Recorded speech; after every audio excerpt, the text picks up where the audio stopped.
welcome to Gardening with the Gardeners, a podcast where we discuss our favorite plants, gardens, landscape design, and all things horticulture, with a touch of our crazy homestead lifestyle thrown in.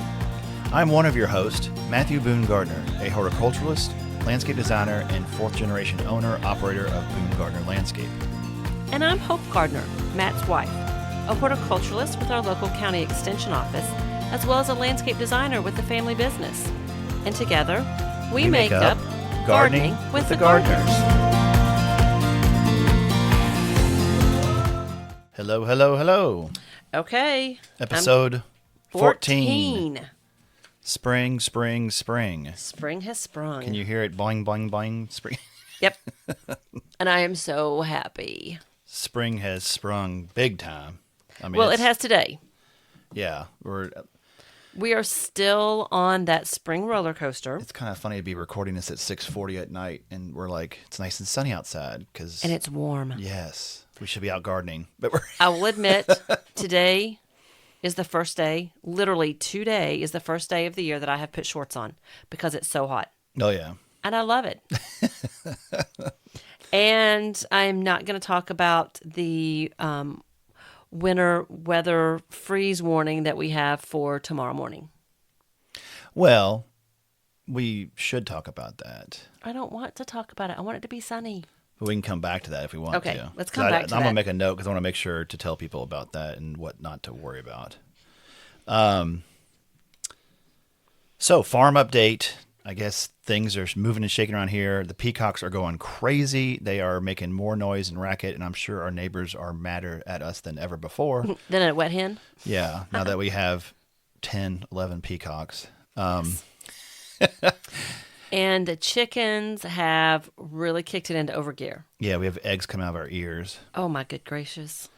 And we're getting duck eggs. Oh, yeah. The ducks are... And everybody's happy that it's warm. Yes, and things are budding and just popping out of the ground. And one day you're like, you were out in the greenhouse doing something. I came outside and you're like, oh, look at the bleeding hearts coming up. I was like, oh, yes, yes. And, you know, it was pretty much the first thing. And then literally it got warm enough the next day that all of a sudden there was hostas coming up. And they were like, within no time, they're like 3 inches tall. And then the variegated Solomon seal was going crazy, popping I out. went out to the woodland garden just a second ago to look at a couple of my plants. And absolutely everything is popping. Even my Hakanakloa, my Japanese forest grass, there's little grass blades coming up. I was worried about those new ones we put in last year. Yeah, that's one of those that's kind of temperamental. Once it finds a good spot that it likes, it's pretty reliable, but you've got to really work on finding that right spot. Yeah. So, yeah, we're just trying to keep, it's like... and all the daffodils are blooming. Drinking water from a fire hose. It is right now. But I'll take it. Oh, yeah. It's awesome. It's wonderful. So, and then another fun thing that happened last week, you got to do a cool thing for the Oldham County Chamber of Commerce. Women of Distinction. Oldham County Women of Distinction. Yeah. And it's an annual event they have. It's really nice and it honors women, local women, obviously, in Oldham County, in the business world and things like that. Well, this is a luncheon, and it absolutely, every year I say it blows me away. It gets bigger and bigger. It's bigger and better and better. So they do these tablescapes, and people decorate the tables according to the theme. So a business can buy a table for like 8 people, whatever, and then they decorate the table. And these tablescapes are unbelievable.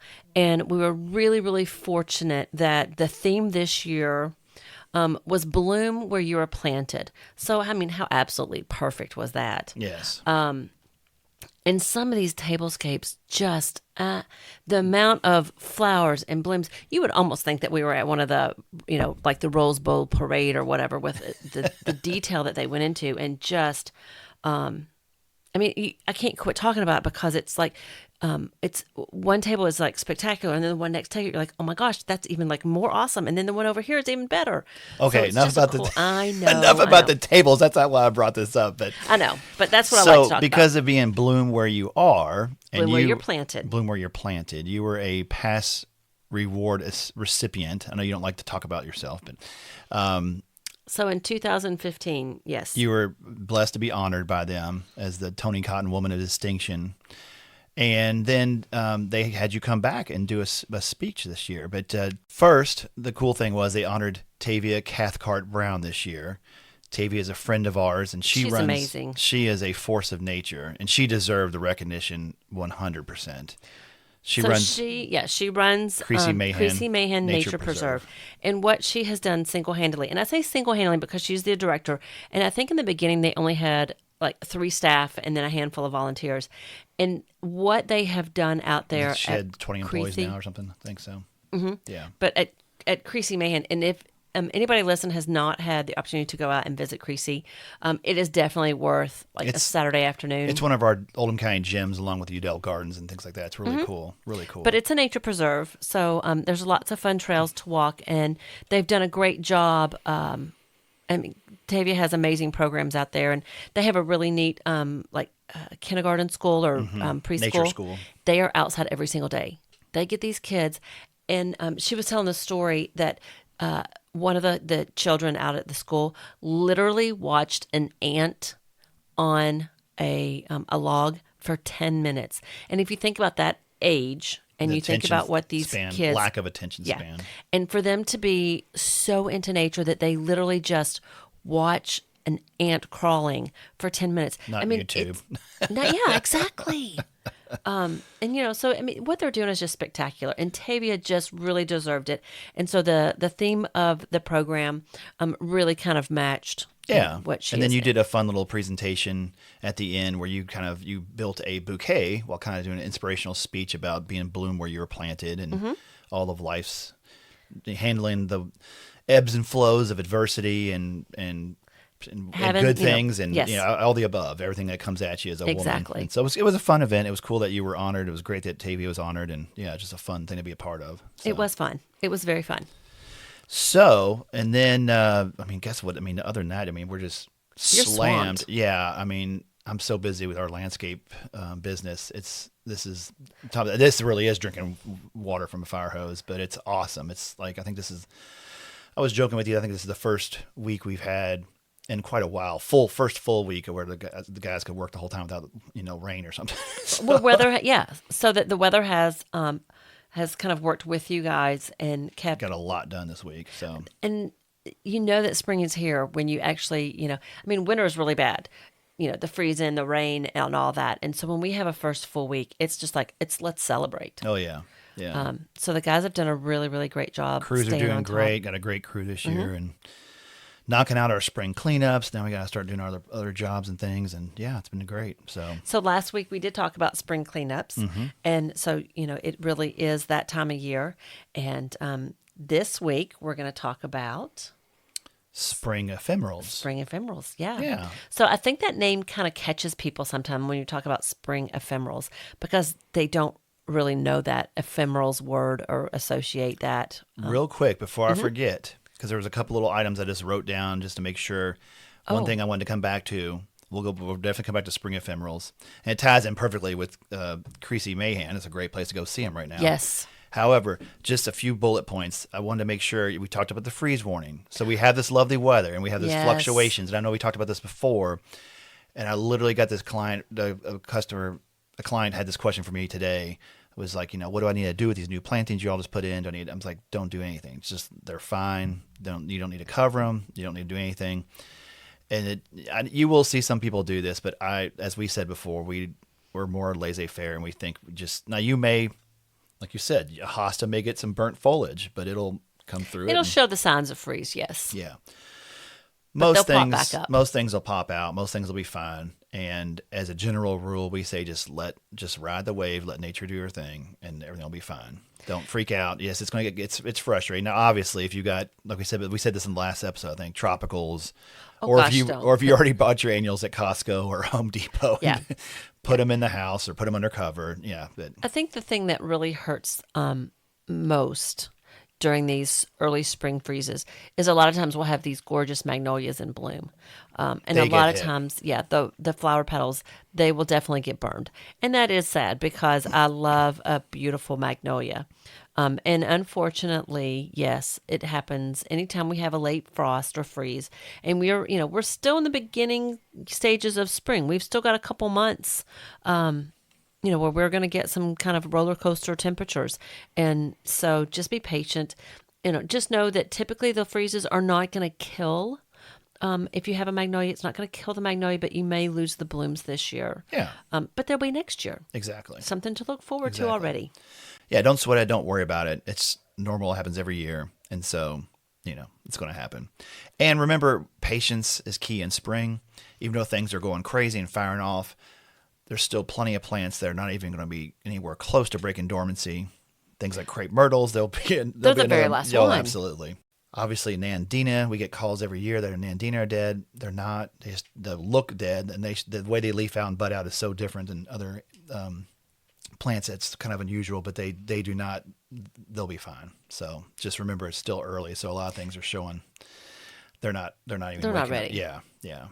Which can be good because we are on this roller coaster, so we're going to have a lot of cold temperatures still ahead of us.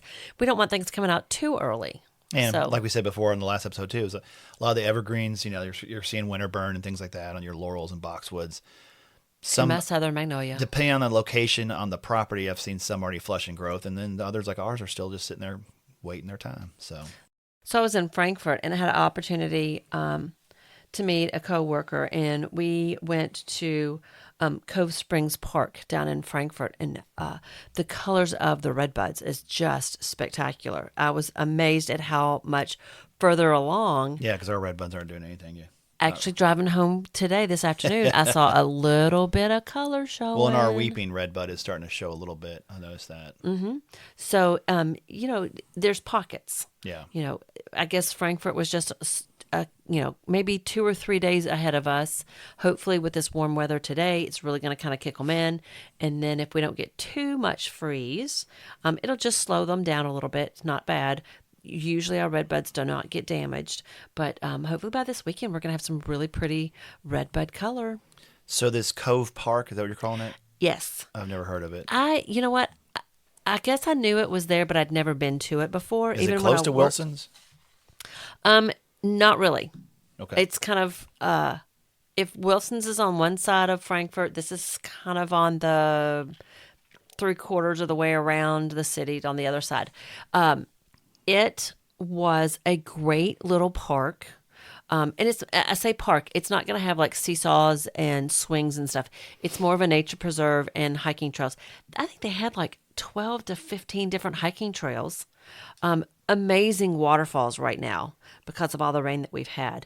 But it was a great, quick little just venture down there and had some great trails. So a great place to see spring ephemerals. A fantastic place to see spring ephemerals right now. So the people do not know what a spring ephemeral is. Ephemeral is an adjective defined as lasting for a very short time.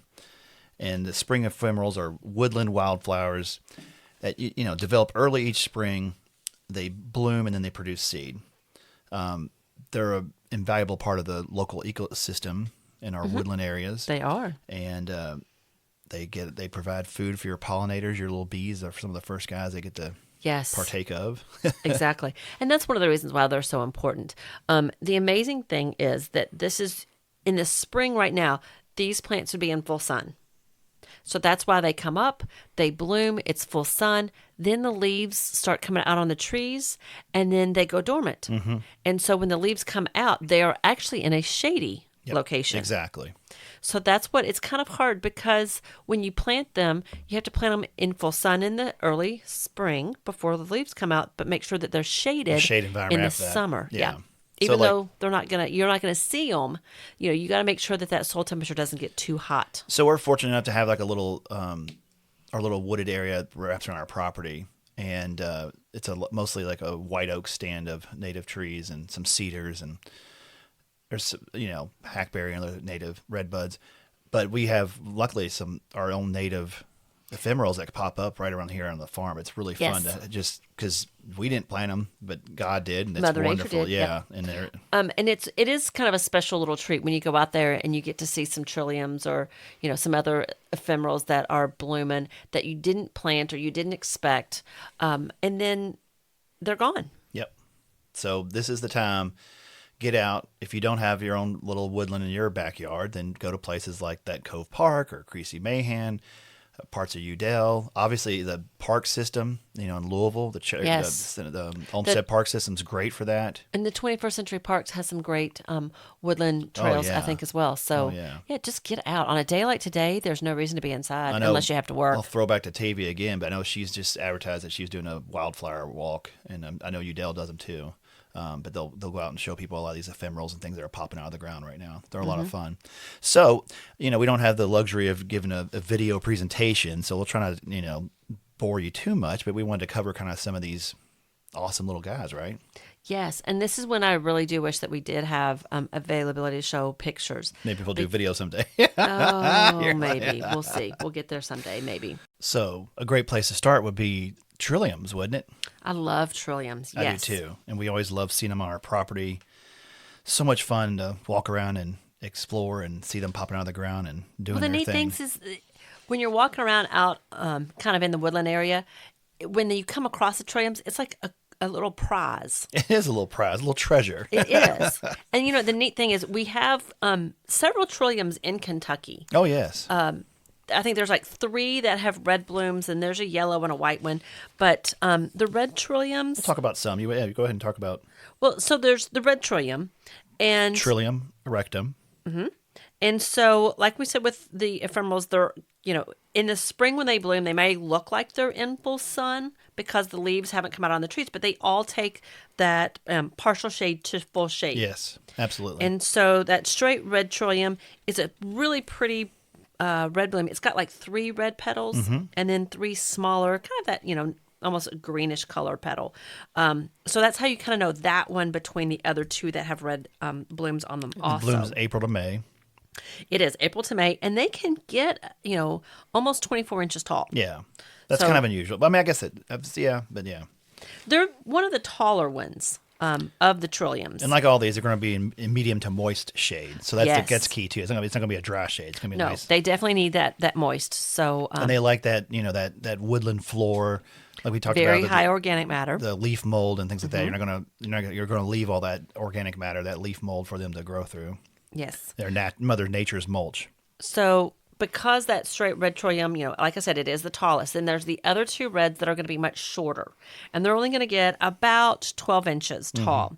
And we've got the prairie trillium. Yes, and I think we've had the prairie and the toadshade in our place, I believe. I believe we have, yes. And those, they both have that burgundy red.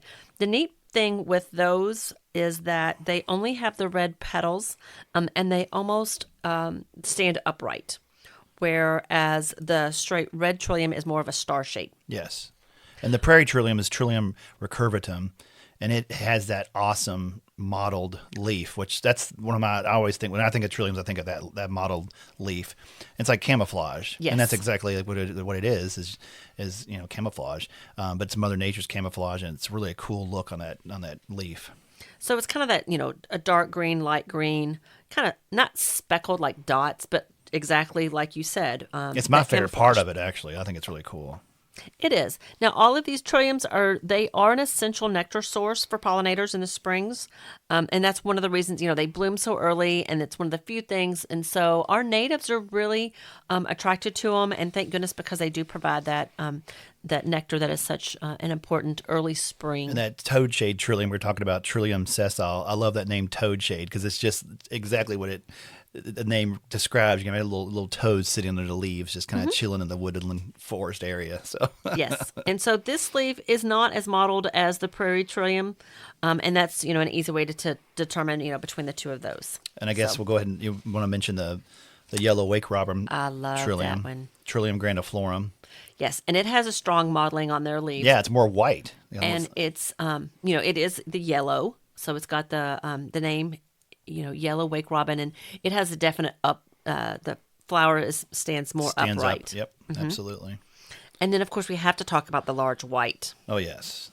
That large white trillium, and it's that it grows, in that same condition, high organic matter, in that shade, medium to moist.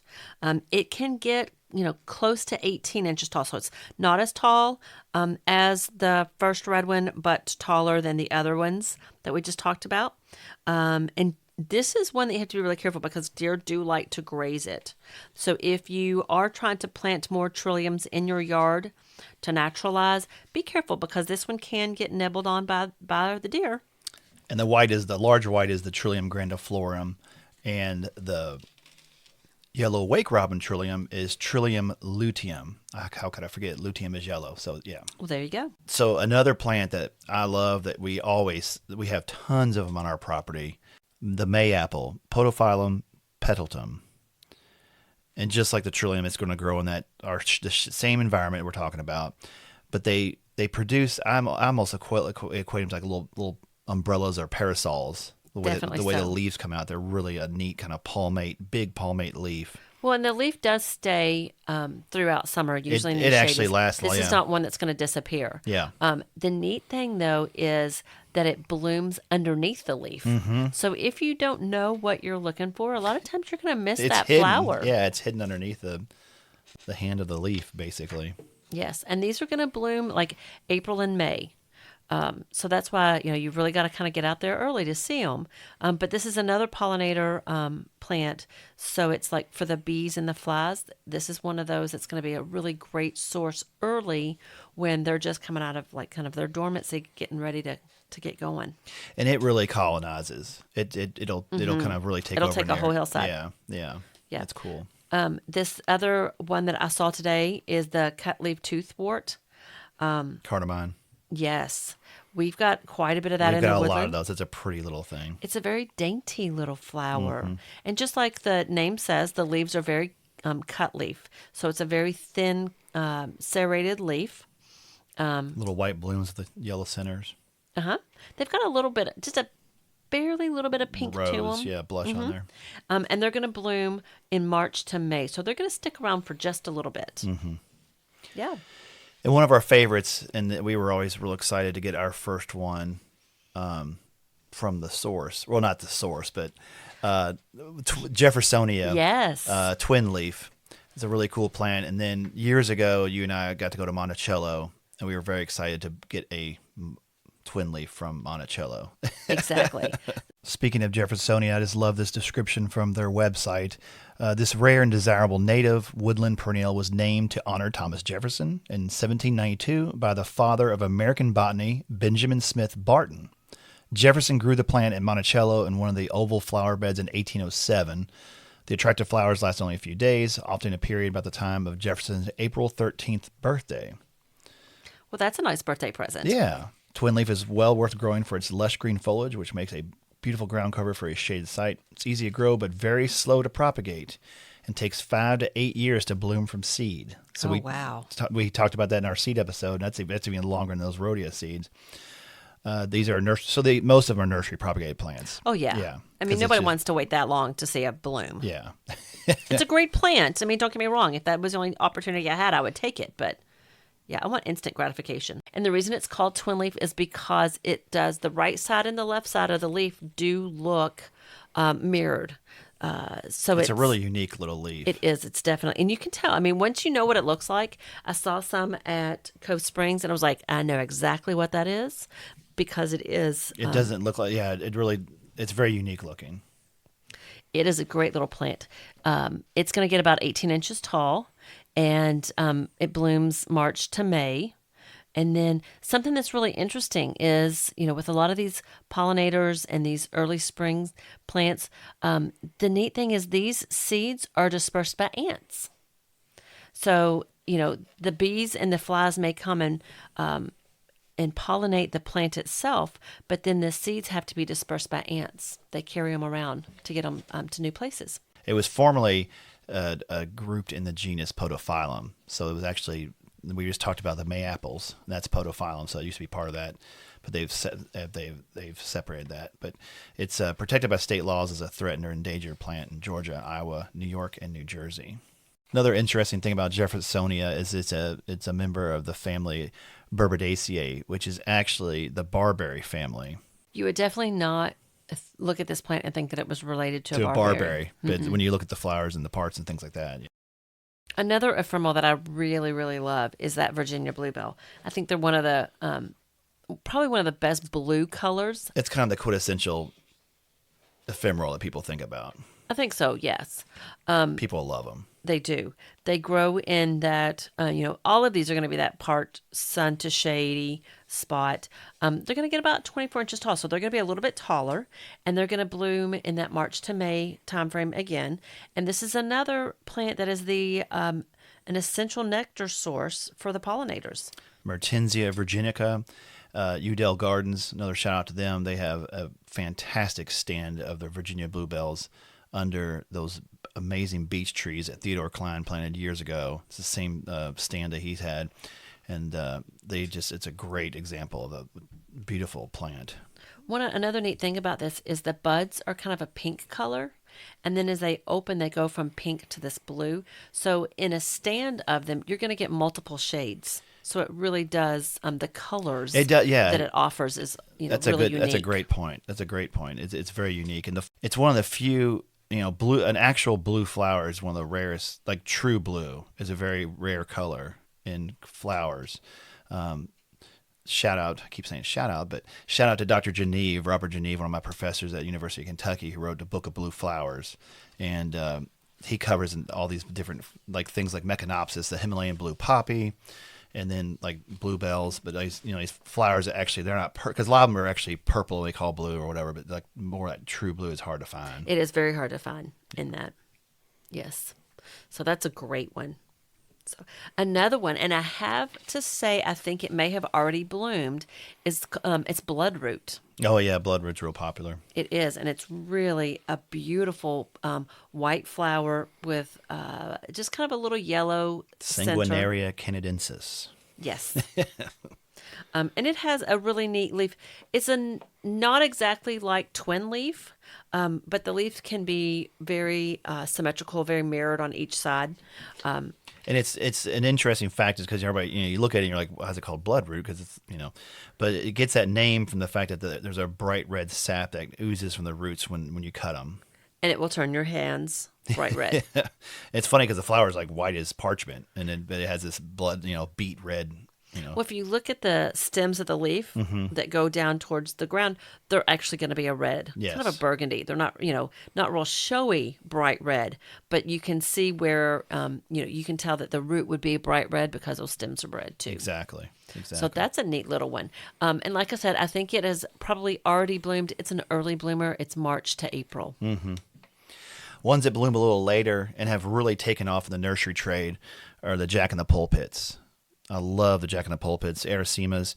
Erasema trifolium is our local one, our native one, but it's a great, cool little plant. They have that kind of little pitcher type structure of the flower and that little cup that comes over. It does. It's a very, very unique flower. And I have to say, I was out looking for mine today, and I hope I didn't lose it. I did not see it coming up just yet. It's going to bloom later. It can bloom April to June, actually. And so this might be a little bit later coming up. It's got a bigger leaf and then that really unique tubular shaped. Yeah, it almost looks flower. like a pitcher plant. It's not, obviously, but it always does reminds me look like of one. those. And like I said, they've kind of really taken off. And thanks to people like Tony Avent of Juniper Level Botanical Garden and Plant Delights catalog, Tony's got a great collection of Erasemas available to the trade and to the general public now. But they're a fun plant. There's lots of varieties out there.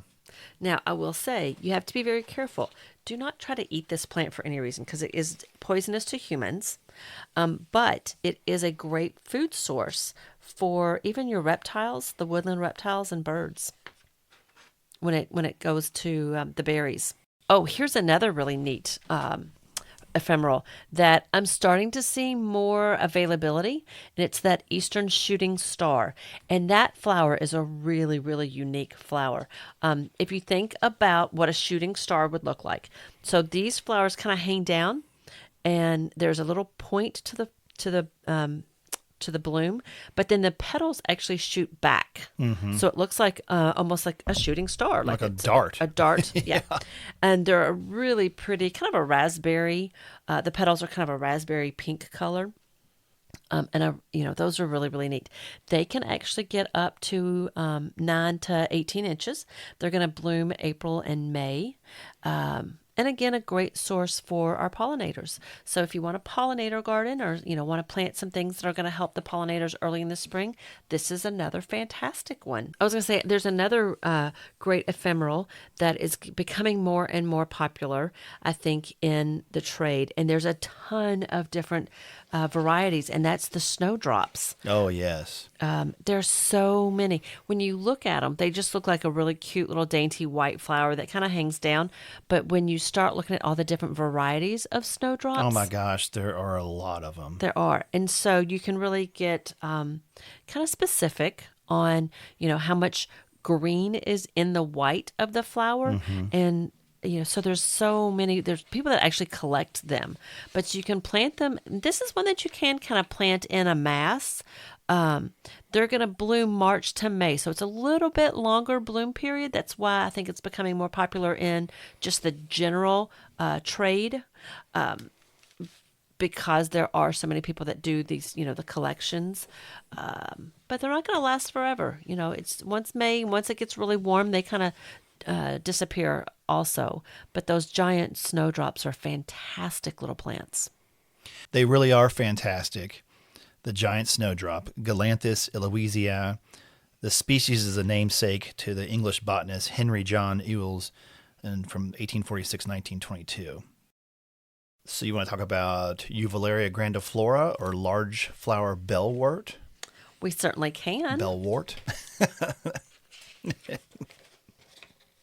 So that one, unlike the trilliums, that flower does kind of hang down. It is a yellow flower. Oh, yellow pendulous. Yeah. Yeah. They can get about 18 inches tall, and they're going to bloom that April to May. So, right about now, they're getting ready to start blooming. So you can go out in the woodland areas and see those. All the same conditions. Yes. They have more of a leaf that it doesn't stand upright. The leaf kind of hangs down just a little bit, but it almost reminds me of a bamboo leaf. I could see that. Yeah. Uh-huh. So it makes it a little bit easier to identify. Mm-hmm. So, yeah.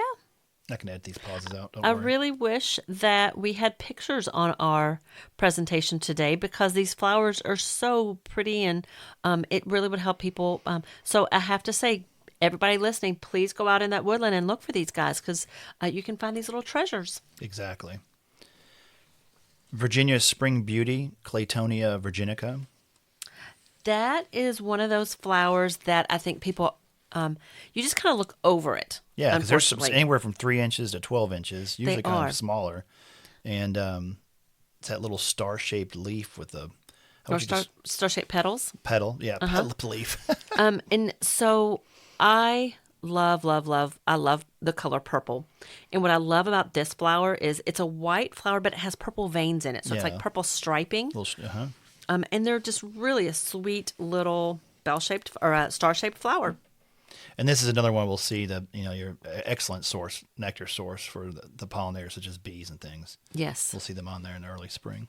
And they're going to bloom in that March to May. So they should already be blooming. Mm-hmm. And a lot of times, like I said, we just kind of overlook it. So another really pretty yellow flower that is blooming Cute little guys. It is. It blooms March to May, so it should be blooming right now. It's got beautiful mottling on its leaves, and that's the yellow trout lily. It really encompasses all those elements we talked about. So it's just a diminutive, cute little plant. You really have to kind of, and the yellow makes it pop out. But it's only 4 to 6 tall and wide. Yeah, little bitty plant. So yeah, this is another little bitty one that you kind of have to keep your eye out So for. these little lily type shaped flowers, bright yellow, and then it has, like you said, that cool, the strappy foliage has that mottling and kind of that camouflage on it too. That's really quite striking. Erythronium americanum, yellow trout lily. So I know that you like this next plant a lot. Well, it's just so cool. It's a very different type of bloom. It's not a bloom like a flower bloom that you would typically expect. Little brown jug.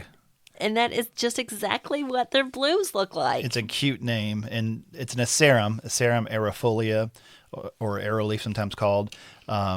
Little brown jug's more fun title than arrowleaf, but arrowleaf's cool too. Oh, I like little brown jug.